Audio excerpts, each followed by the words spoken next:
बिस्मिल्लाहिर्रहमानिर्रहीम। आज का जो हमारा टॉपिक है जी ये शेयर्स के हवाले से है, जिसको हम पार्ट 1 कह रहे हैं और 2 पार्ट होंगे, यानी दूसरा पार्ट होगा वो डिबेंचर्स के हवाले से होगा। आपको पता है कि जो जॉइंट स्टॉक कंपनी यानी accounts of joint stock company है, चौथा चैप्टर आईकॉम का, इसमें 2 पार्ट्स हैं, एक शेयर्स का और एक डिबेंचर्स का। तो अगर आपको शेयर्स वाला सारा पार्ट आप सीक्वेंस में देख लें, अगर आपको ये समझ लग गया तो डिबेंचर का ऑटोमेटिकली समझ लग जाता है आपको। बस उसमें फ़र्क भी हम पहले वीडियोस बना चुके हैं, उसको आप देख लीजिएगा, प्लेलिस्ट में मौजूद है आईकॉम की पार्ट 2 की। तो मतलब कहने का यहाँ पे ये है कि थ्योरी को आप थोड़ा सा अगर आप स्टडी करके आ रहे हैं तो फिर आपके लिए आसान होगा। मैं एक बार थोड़ा सा फिर आपको बता देता हूँ। 3 चीज़ें मैंने आपको पहले बताई हैं, अब बता रहा हूँ। 3 चीज़ें आपने जहन में रखनी है। स्टेजेस, असल में स्टेजेस है ना इसकी, तो स्टेजेस आपको पता होने चाहिए कि पहले क्या होना है, फिर उसके बाद। अब ये अगर आपको ये फ्लो आपको पता है, ये आपको एल्गोरिदम इसका पता है, फिर आसानी हो जाएगी आपके लिए। अब आप यहाँ पे देखो, सबसे पहले शेयर इशू होते हैं, सबसे पहले नंबर पर शेयर इशू होते हैं। और इशू कौन करती है? कंपनी करती है। और इशू का क्या मतलब होता है कि शेयर उनको दे दिए हैं, शेयर दे नहीं दिए, अभी सिर्फ शेयर ऑफर हुए हैं, अभी सिर्फ शेयर ऑफर हुए हैं। और किसी को ऑफर कर देना सेल नहीं होती, जब तक अगला बंदा एक्सेप्ट नहीं करेगा तब तक तो वो नहीं होगा। तो पहली जो इसका स्टेप है वो है ऑफर का, वो कंपनी करेगी। आगे पब्लिक उसको रिस्पॉन्स देगी, पब्लिक उसे क्या करेगी? सब्सक्राइब करेगी। जब वो पब्लिक सब्सक्राइब करती है तो उसका मतलब होता है कि उन्होंने इस ऑफर को एक्सेप्ट कर लिया है। उसके बाद कंपनी डिसाइड करती है कि इनको शेयर देने हैं, किनको नहीं देने। और जिनको शेयर इशू हो जाएंगे, हम उस वक्त ये कहते हैं कि उनको इनफैक्ट शेयर इशू नहीं हुए, शेयर्स उनको अलॉट हो गए हैं, अलॉटमेंट कहलाती है। तो जब अलॉटमेंट हो जाती है शेयर्स की, तो उस वक्त असल में खरीदने वाला कंपनी का शेयर होल्डर बन जाता है, तो उसके पास एक सर्टिफिकेट ऑफ शेयर्स चला जाता है। अब 3 बातें हुई, मैंने बोल्ड भी यहाँ पे किया हुआ है कि इशू, उसके बाद सब्सक्रिप्शन और उसके बाद अलॉटमेंट। ये हर क्वेश्चन में देखेंगे। और यहाँ पे अगर आप गौर करें तो मैंने हर क्वेश्चन के ऊपर एक चीज़ लिखी है जिसका नाम है प्रॉब्लम की टाइप। मतलब आपको हर प्रॉब्लम में देखना है इशू, सब्सक्राइब और अलॉटमेंट। हर प्रॉब्लम में देखना है इशू, सब्सक्रिप्शन, अलॉटमेंट। लेकिन देखना तो ये 3 चीज़ें तो देखनी है। ये तो हो गए ना पैरामीटर्स कि हमने देखना है इशू को, हमने देखना है सब्सक्रिप्शन को, हमने देखना है अलॉटमेंट को। लेकिन इनका मतलब क्या होगा? इसमें आपने ये देखना है कि इशू जो होता है वो पार पे भी हो सकता है शेयर, प्रीमियम पे भी हो सकता है और डिस्काउंट पे भी हो सकता है। इशू पार पे भी हो सकता है, प्रीमियम पे भी हो सकता है, डिस्काउंट पे भी हो सकता है। पार के ऊपर मैंने आपको पहले बताया हुआ है वीडियोस के अंदर कि शेयर की जो फेस वैल्यू होती है वो पार वैल्यू कहलाती है। फॉर एग्जांपल कि जैसे कि शेयर की वैल्यू है 100 रुपया। अब अगर कंपनी जितने शेयर के ऊपर पैसे लिखे हुए हैं उतनी पे ही शेयर इशू कर देती है। मतलब जितनी मालियत की चीज़ कस्टमर के पास गई, यानी मालिक के पास इनफैक्ट गई, शेयर होल्डर के पास, उतनी मालियत उसके ऊपर भी लिखी हुई है जितना उसने पे किया, तो वो कहलाएगा issue of share at par. अगर उसके पास मालियत जो है वो 100 रुपए की गई है, जबकि पेमेंट उसने हमें 110 रुपए किए हुए हैं, यानी उस मालियत से ज़्यादा के किए हुए हैं, चीज़ उसके पास जा रही है 100 रुपए की, पेमेंट वो कर रहा है 110, तो ऊपर के 10 रुपए कंपनी ने अपना प्रॉफिट जनरेट किया है। लेकिन ये रेवेन्यू प्रॉफिट नहीं होता, ये कैपिटल प्रॉफिट होता है। इसके ऊपर भी मैं पहले बता चुका हूँ, फर्स्ट ईयर की वीडियोस में भी मैंने इसको कैपिटल प्रॉफिट और रेवेन्यू प्रॉफिट्स का सारा बताया हुआ है। तो ये कैपिटल प्रॉफिट होता है, यानी नॉर्मल बिजनेस एक्टिविटी से ये जनरेट नहीं हुआ है। तो ये ऊपर का जो होगा इसे premium on issue of share कहते हैं। इसी तरीके से अगर वो 100 रुपया का चीज़ उसके पास जाए जबकि पेमेंट वो 90 रुपये कर रहा हो, तो वो उस पार वैल्यू से नीचे पेमेंट कर रहा है, यानी पैसे वो कम दे रहा है, पैसे कम दे रहा है, चीज़ ज़्यादा की जा रही है, पैसे कम दे रहा है, चीज़ ज़्यादा की जा रही है।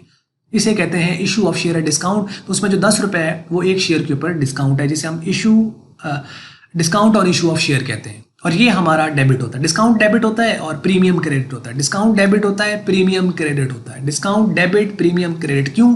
क्योंकि डिस्काउंट आपका वैसे तो एक्सपेंस है और जो प्रीमियम है वो एक्स्ट्रा अमाउंट है, तो वो रेवेन्यू होगा, लेकिन वो रेवेन्यू नहीं है। और ना जो डिस्काउंट है वो एक्सपेंस है। जो डिस्काउंट है उसको कंपनी अपना एसेट कंसीडर करती है, जिसे फिक्टिशियस एसेट कहा जाता है, फिक्टिशियस एसेट। जबकि जो क्रेडिट हुआ वो प्रीमियम, वो रेवेन्यू नहीं है, उसे कंपनी अपनी लाइबिलिटी कंसीडर करे। और ये दोनों के दोनों बैलेंस शीट में शो होते हैं। Discount on issue of share जो होगा वो एसेट साइड पे शो होगा, और जो premium on issue of share होगा वो लाइबिलिटी साइड पे शो होगा बैलेंस शीट में। तो तीन चीजें देखनी है, इशू में या तो पार पे हो रहा होगा, या प्रीमियम पर हो रहा होगा, या डिस्काउंट पर। अगली जो वीडियोस हैं वो इसी के ऊपर है, ये वाली पार पर है। तो ये नहीं पता चल गया, इसके अंदर हम पढ़ते हैं तो आपको ये बात समझ आएगी कि इसमें से ये पार पे इशू हो रहा है। सब्सक्रिप्शन में आपने देखना है कि सब्सक्रिप्शन फुली सब्सक्राइब हुए हैं, अंडर सब्सक्राइब हुए हैं, या ओवर सब्सक्राइब्ड हुए हैं। फुली सब्सक्राइब्ड हुए हैं, अंडर सब्सक्राइब्ड हुए हैं, या ओवर सब्सक्राइब्ड हुए हैं। तीन चीजें यहां देखनी है। अब यहाँ पे फुल सब्सक्रिप्शन है, यानी यहाँ जितने शेयर्स कंपनी ने ऑफर किए थे सारे के सारे सब्सक्राइब कर लिए गए हैं। तीसरी चीज है कंपनी के शेयर्स की अलॉटमेंट। अलॉटमेंट का मतलब होता है कि कंपनी जो है वो उनको सर्टिफिकेट जारी कर देती है, और वो जो शेयर होल्डर होते हैं वो वाकई कंपनी के शेयर होल्डर्स बन जाते हैं, मालिक बन जाते हैं। अब इसमें हमें क्या देखना है, अलॉटमेंट का लफ्ज़ ही मतलब है कि ऑनरशिप असल में ट्रांसफर हो गई। अलॉटमेंट का रियल मतलब अलॉटमेंट का ये है कि शेयर्स वाकई यहाँ पे शेयर्स उनको दिए गए हैं। एक बात तो ये है, लेकिन यहाँ पे आपको ये देखना है कि ये जो अलॉटमेंट है ये किन को की गई है। अब दो चीजें हैं, या तो जनरल पब्लिक को की गई, या जनरल पब्लिक के अलावा किसी को की गई। अलॉटमेंट जो शेयर्स की होगी या वो जनरल पब्लिक को होगी, या जनरल पब्लिक के अलावा किसी को होगी। अब वो जो अलावा है उसमें चार पार्टीज हैं, वो जो अलावा है उसमें चार पार्टीज हैं। दोबारा सुन लीजिए, वो जो अलावा है उसमें चार पार्टीज हैं। वो कौन कौन सी हैं? पहला प्रोमोटर्स, दूसरा आपका डायरेक्टर्स, तीसरा अंडर राइटर, और चौथा वेंडर। यानी अगर पब्लिक के अलावा कोई पार्टी है तो इसका मतलब या तो वो प्रोमोटर है। प्रोमोटर कौन होता है बताया हुआ मैंने कि जो कंपनी के फाउंडर्स होते हैं, या वो डायरेक्टर है। डायरेक्टर्स को डायरेक्टर बनने के लिए मिनिमम सब्सक्रिप्शन करनी होती है, तो वो कंपनी के मैनेजर्स होते हैं जो कंपनी के अफेयर्स को देख रहे होते हैं, या वो कंपनी के जो अंडर राइटर्स हैं, जो एजेंट्स होते हैं जो शेयर्स को आगे सेल करते हैं, वो अंडर राइटर जो कंपनी को गारंटी देते हैं कि शेयर्स किसी ने ना खरीदे तो हम खरीदेंगे। और चौथा वेंडर। वेंडर कौन होता है? जो कंपनी का सप्लायर है, जो कंपनी का क्रेडिटर है। क्रेडिटर भी शेयर ले सकता है, वेंडर भी ले सकता है, डायरेक्टर्स भी शेयर ले सकता है, प्रोमोटर्स भी शेयर ले सकता है। तो इसका मतलब है कि हमें यहां देखना होगा कि कौन है जिसको शेयर्स मिल रहे हैं। अब ये क्यों जरूरी है कि जनरल पब्लिक और ये कैटेगराइज क्यों जरूरी है? क्यों इसलिए जरूरी है क्योंकि अगर जनरल पब्लिक का केस है तो उसकी दो एंट्रीज पास होती हैं। अगर जनरल पब्लिक का केस है तो दो एंट्री पास होती है। अगर आपको नहीं पता तो आपको समझ लग रही होगी कि हाँ यार कुछ समझ आ रही है थोड़ी सी।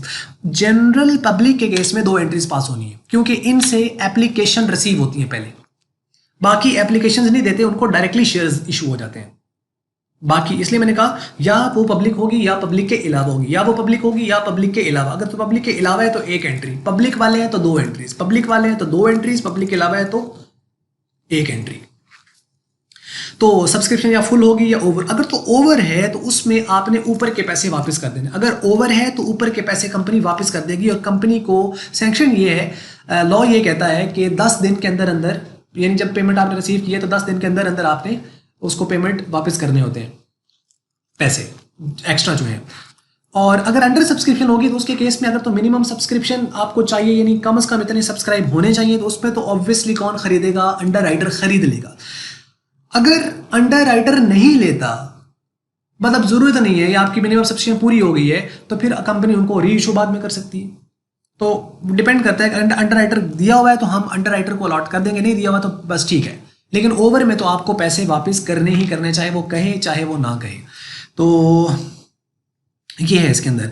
और बाकी इशू पार पर है तो उसके अकॉर्डिंगली, और प्रीमियम पर है तो उसके अकॉर्डिंगली, और डिस्काउंट पर है तो उसके अकॉर्डिंगली। तो यानी देखा आपने तीन स्टेजेस, तीनों के साथ इशू को देखना है, सब्सक्रिप्शन को देखना है, अलॉटमेंट को देखना है। इसको जहन में बार बार दोहराइए, issue subscription allotment, issue subscription allotment, issue subscription allotment, पता चल जाएगा आपको। और फिर ये दोहराइए कि इशू में मैंने क्या क्या देखना है कि पार पे हो रहा है, प्रीमियम पे हो रहा है, डिस्काउंट पे हो रहा है। सब्सक्रिप्शन में क्या देखना है? फुल हो रहे हैं, ओवर हो रहे हैं, अंडर हो रहे हैं।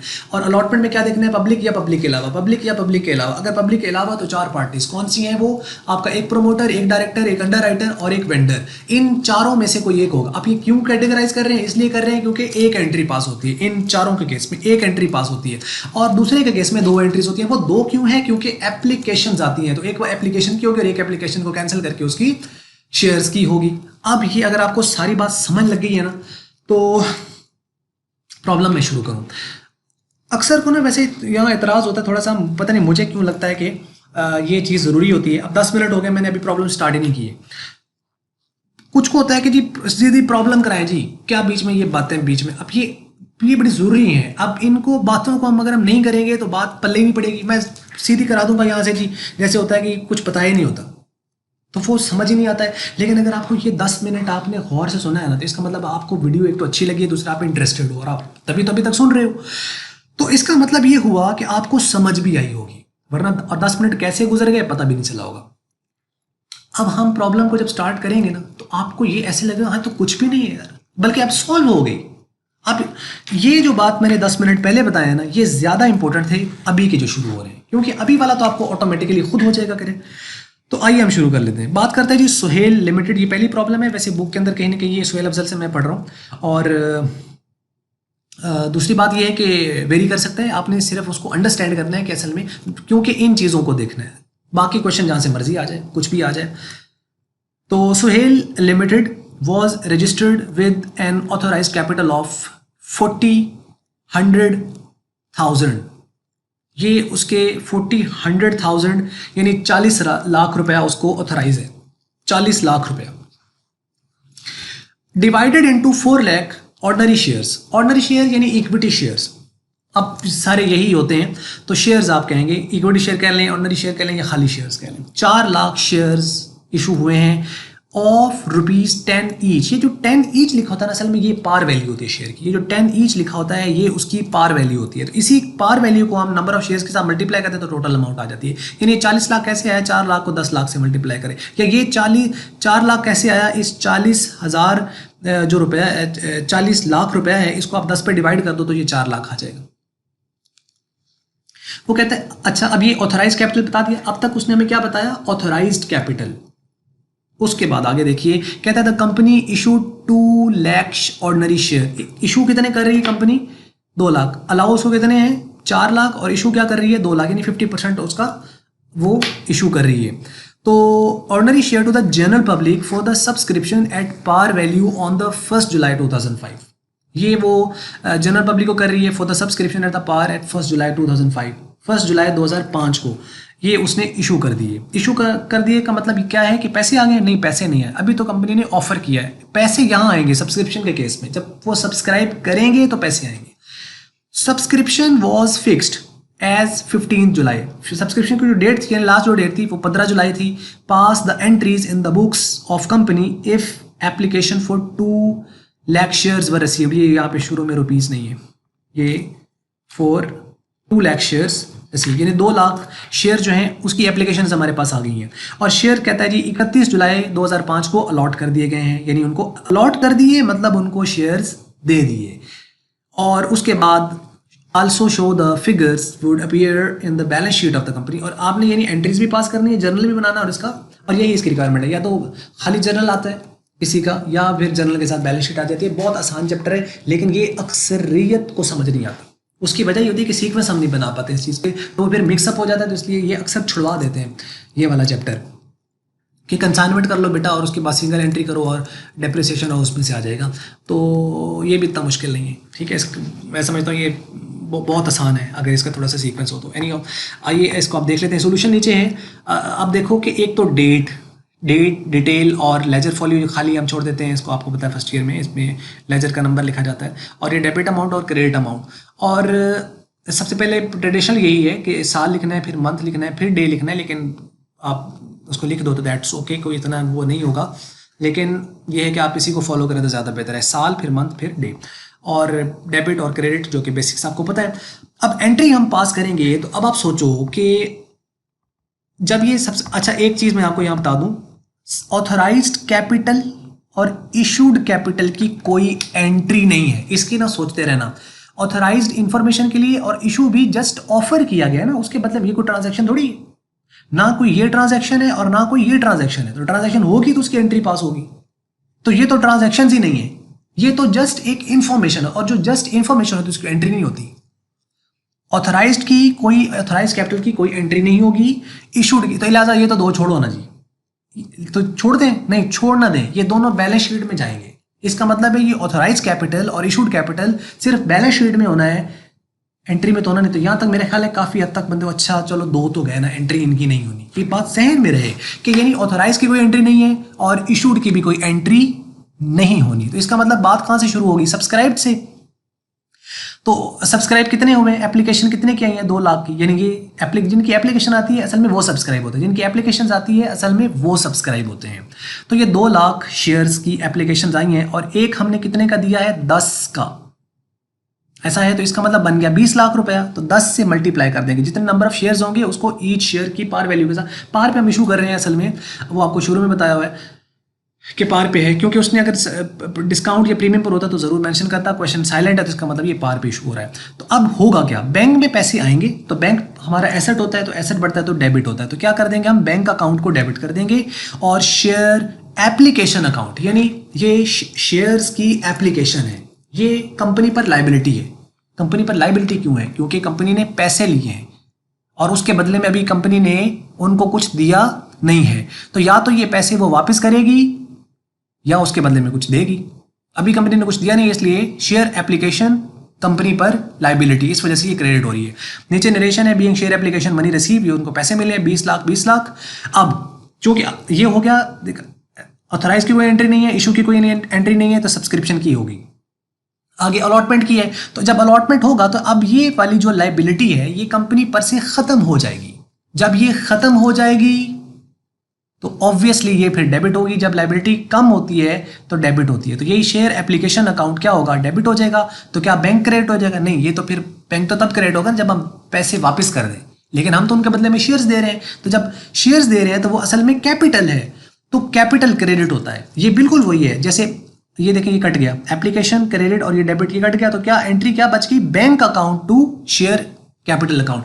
ये ऐसे ही है कि जैसे आप सोचो मालिक बिजनेस में पैसा लगाए तो हमारे पास क्या एंट्री होती थी, cash account to capital account, याद है, cash account to capital, first year से कैश आता था, कैपिटल क्रेडिट होता था, cash account to capital account. तो ये वही तो हो रही है, बैंक में पैसे आ रहे हैं तो बैंक अकाउंट और कैपिटल, लेकिन खाली सादा कैपिटल नहीं है, ये कौन सा कैपिटल है, ये शेयर कैपिटल है। तो कुछ नया तो नहीं आया है, वही चीज है share capital account, share capital account. मेरा ख्याल है ये बात आपको समझ लगी होगी। तो बस ये एंट्री, ये 2 एंट्री जो मैं कह रहा था ना पब्लिक को। अब एक चीज रहेगी, इसकी डेट के ऊपर लोगों को प्रॉब्लम आता है, उसको भी देख लें। देखें इसकी ऑथराइज के साथ तो कोई डेट है नहीं, हो भी से तो हमें उसके साथ कोई कंसर्न नहीं है। इशूड के साथ डेट है, लेकिन इसे हमें कहीं नहीं लिखना कि इशू आपने किए हैं कब, 1 जुलाई को। अब यहां से शुरू हुई है बात, उसकी डेट क्या है, कब तक लोग सब्सक्राइब कर सकते हैं उसको, 15 जुलाई तक। अब आपकी यहां पे जो डेट लिखनी है वो आपकी मर्जी है जी। दोबारा सुन लें, मैं फिर कह रहा हूं, आपकी मर्जी है, लेकिन खुली मर्जी नहीं है। मर्जी है 1 जुलाई से लेकर और 15 जुलाई तक आप कोई डेट लिख दो, क्योंकि पता नहीं कौन सी एप्लीकेशन कब आई होंगी, कुछ पता है। मैंने यहाँ पे 1 जुलाई लिख दिया है कि इसी कोई सारी आ गई है, लेकिन जरूरी तो नहीं है कि 1 जुलाई कोई सारी आ गई हो। तो लास्ट डेट भी लिखी जा सकती है 15 जुलाई, फर्स्ट भी लिखी जा सकती है, आप 2 लिख दो, 3 लिख दो, 4, 5, 6, 7, 8, 9, 10, 11, 12, 13, 14 या 15, जौन सी मर्जी लिख लो, लेकिन 15 के बाद नहीं होनी चाहिए और 1 जुलाई से पहले की नहीं होनी चाहिए, और साल वही होना चाहिए, मंथ वही होना चाहिए। ऑब्वियसली ये डेट का तो मेरा ख्याल है ये क्लियर हो जाना चाहिए आपको कि डेट कौन सी लिखनी है। तो मतलब आप यूँ कह लो जो इस पे इशू हुआ है ना वही डेट लिख दो आप। अगर हम उसको कंक्लूड करें तो आप कह लो जिसपे इशू, या जो फाइनल डेट है जिसपे सब्सक्राइब है वो लिख दो, तो इस पर तो कोई प्रॉब्लम नहीं होना चाहिए। अच्छा अब देखो, अब अगली जो मैंने उसको अलॉट किया है ना, तो मैंने 1 जुलाई नहीं लिखा, 2, 3 नहीं लिखा, 15 भी मैंने नहीं लिखा, मैंने उसको 31 जुलाई लिखा। क्यों लिखा, क्योंकि शेयर्स अलॉट कब हुए, 31 जुलाई को। तो जिस डेट पे अलॉट होंगे वो डेट लिखेंगे, एक चीज। और दूसरा डेट के हवाले से मैं आपको ये बता दूं कि कुछ क्वेश्चंस ऐसे होते हैं जिसके अंदर डेट मेंशन नहीं की गई होती है, तो आपने इसको खाली छोड़ देना है, आपने इसको खाली छोड़ देना है। मैं फिर कह रहा हूं, आपने इसको खाली छोड़ देना है। मतलब क्या है कि डेट नहीं दी हुई तो हम नहीं लिखेंगे, अगर डेट गिवन है तो हम लिख लेंगे, अगर डेट गिवन है तो लिख लेंगे, नहीं दी हुई तो नहीं लिखेंगे, बात खत्म हो जाएगी यहाँ पे। तो ये 2 एंट्रीज, और ये चूंकि पब्लिक थी तो पब्लिक की 2 एंट्रीज होती हैं जो मैं कह रहा था, bank account to share application, share application to share capital, बस। और शेयर कैपिटल हमेशा क्रेडिट होता है क्योंकि कैपिटल क्रेडिट होता है, कैपिटल क्रेडिट होता है ना, तो यहाँ पे कैपिटल नहीं आ रहा, यहाँ शेयर कैपिटल आ रहा है कंपनी के केस में। ये तो होगी 2 एंट्रीज। अब आ जाइए इसकी बैलेंस शीट के ऊपर। बैलेंस शीट उसी तरह सबसे पहले बिजनेस का नाम होता है, फिर बैलेंस शीट और एज एट। अब चूंकि लास्ट यही डेट थी तो मैंने यहाँ लिख दी है, वरना हो सकता है कंपनी के फाइनेंशियल जो रिकॉर्ड्स हैं वो 31 दिसंबर पे बन रहे हैं। ठीक है, तो आप यहाँ पे ये मेंशन करना चाहें तो कर सकते हैं, क्योंकि इस डेट पर हम देख रहे हैं कि यहाँ पे हमारे पास, क्योंकि आगे तो जाके फाइनेंशियल पोजीशन चेंज हो चुकी होगी ना, इसलिए हमने जिस डेट को हमारे अलॉटमेंट हुई है उसी डेट पे हम ये चेक करें, क्योंकि ये किसी खास दिन पे देखा जाता है आपका बैलेंस कि आज मेरे एसेट्स कितने हैं, आज मेरी लाइबिलिटीज कितनी है। एनी हाउ, इसकी अब दो साइड होती हैं, एसेट साइड और लाइबिलिटी साइड। वैसे जॉइंट स्टॉक कंपनी का ये होता है ज़्यादातर, उसका जो ये लाइबिलिटीज और शेयर कैपिटल होता है वो लेफ्ट साइड पे होता है और एसेट राइट साइड पे होते हैं। तो लेकिन कोई इशू नहीं है, आप इस तरह बना लें तो दैट्स ओके। अच्छा, आप देखें बैंक अकाउंट जो है ये कंपनी का एसेट है, जो बैंक अकाउंट है ये कंपनी का एसेट है, ऑब्वियसली एसेट है। तो बैंक कहाँ पे हमारे पास, ये बैंक है, और तो कहीं बैंक आया नहीं है, तो इसका मतलब कितना है 20 लाख, तो ये 20 लाख लिख दिया यहाँ पे सीधा। 2 मिलियन आपके पास ये है यहाँ पे और ये 2 मिलियन आपने यहाँ लिख दिए, तो ये तो हो गया बैंक, और क्योंकि एसेट है एसेट साइड पे लिख दिया।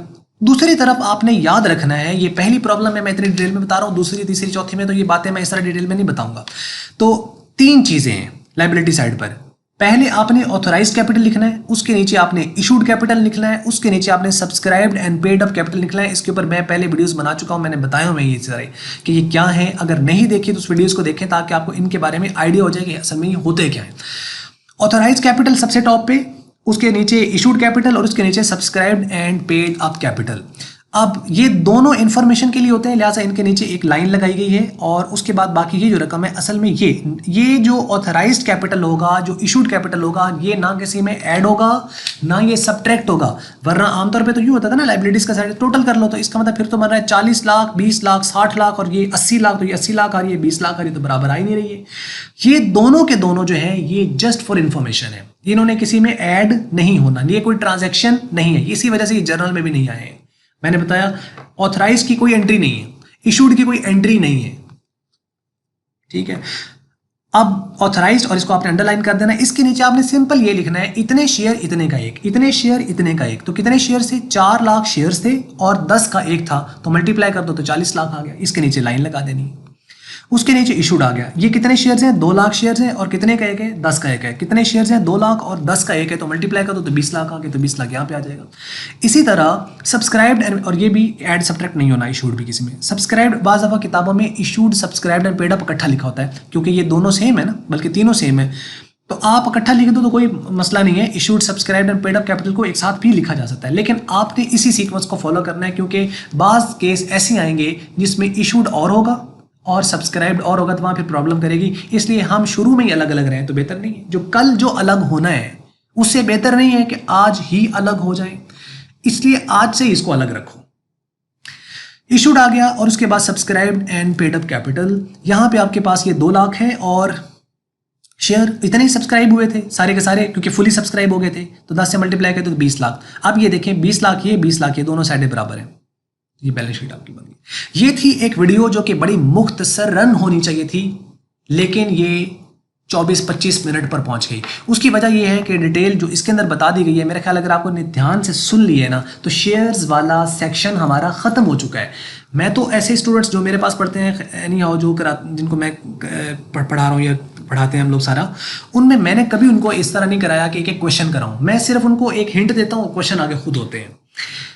यही तरीका होता है कि आप एक चीज़ को समझा दो बजाय कि हर क्वेश्चन बोर्ड पर कराया जाए। वैसे यहाँ पे तो हमने वीडियोस में सारे बनाए हुए हैं, एक एक को समझाया हुआ है यहाँ पे। बाकी जो जो कमेंट्स आते जाएंगे, किसी को अगर अच्छी लगेगी तो हम उस पर मजीद, क्योंकि कस्टमर ड्राइव करता है जैसे बिजनेस के अंदर, इसी तरीके से ऑडियंस ड्राइव करती है वीडियो बनाने वाले को, ये जो भी डिस्प्ले या कंटेंट दे रहा होता है। तो हमें नहीं पता आपको कैसी अच्छी लग रही है, बुरी लग रही है, समझ आ रही है, नहीं आ रही है, कोई पता नहीं है। लेकिन आप कमेंट्स में अगर हमारे साथ शेयर करेंगे तो शायद हमें कुछ पता चल पाए, और आप शेयर करेंगे तो उससे भी फ़र्क तो पड़ता है ऑब्वियसली। और जैसे जैसे चीज़ें आगे निकलती जाएंगी तो हमें फिर लगेगा कि हाँ इसके ऊपर हमें और थोड़ी मेहनत करनी चाहिए, क्योंकि लोगों को फ़ायदा हो रहा है। जहाँ फ़ायदा हो रहा है तो वहाँ हम ज़रूर फ़ायदा देने के लिए अपने हिस्से की जो बारी है उसको हम चलेंगे इंशाल्लाह। तो ये था जी एक पोर्शन जिसमें हमने 3 ही चीज़ें दोबारा मैं बता रहा हूँ कि इशू, पार पे, प्रीमियम या डिस्काउंट पे होता है, सब्सक्रिप्शन फुल होती है या अंडर होती है या ओवर होती है, और जनरल पब्लिक या जनरल पब्लिक के कोई अलावा। और बाकी ये क्वेश्चन आपको समझ लग गया होगा, मैंने डेट का भी बता दिया, एंट्री का बता दिया है और बैलेंस शीट का भी बता दिया। तो ये हमारा क्वेश्चन यहाँ पे एंड हुआ। अब हम मिलते हैं अगली वीडियो में। तो वीडियो आपको अच्छी लगी तो उसको आप लाइक करें, अच्छी नहीं लगी तो उसको आप ज़रूर डिसलाइक करें, और वीडियो देखने का आपका हमेशा की तरह बहुत बहुत शुक्रिया।